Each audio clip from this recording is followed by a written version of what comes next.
Je, yatima anapata mkopo kirahisi zaidi? Vigezo maalum vya HESLB.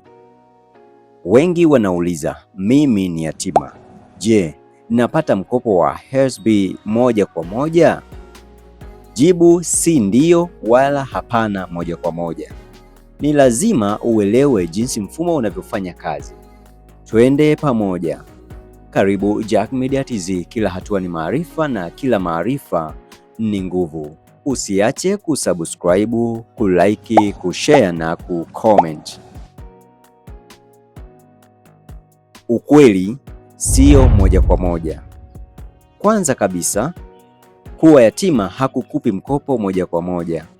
HESLB inazingatia zaidi wanafunzi wenye uhitaji mkubwa kiuchumi, na uyatima ni mojawapo tu ya vigezo vinavyoangaliwa. Kwa hiyo, bado unatakiwa kukidhi masharti ya jumla: uraia, umri, udahili halali, na ndipo kiuhitaji inapopewa uzito zaidi.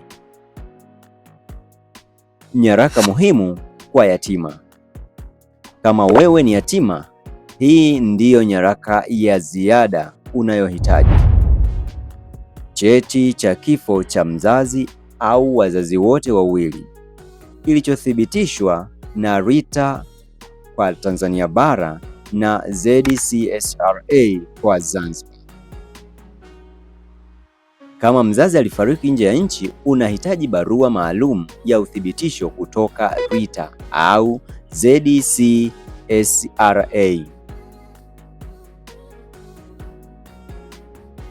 Makundi mengine yanayozingatiwa. Kumbuka, yatima si kundi pekee. HESLB pia inaangalia kwa uzito watoto wa familia za TASAF, wenye ulemavu wao au wazazi wao, na wale ambao wazazi wao wako gerezani. Vyote hivi vinaenda pamoja na tathmini ya kiuchumi ya familia nzima, siyo kigezo kimoja pekee. Kama wewe au ndugu yako ni yatima na unaomba mkopo, hakikisha vyeti vyako vya kifo vimethibitishwa mapema. Na ikiwa una swali, andika hapo chini tuzungumze. Usisahau kulike, kushare na kusubscribe Jack Media TZ.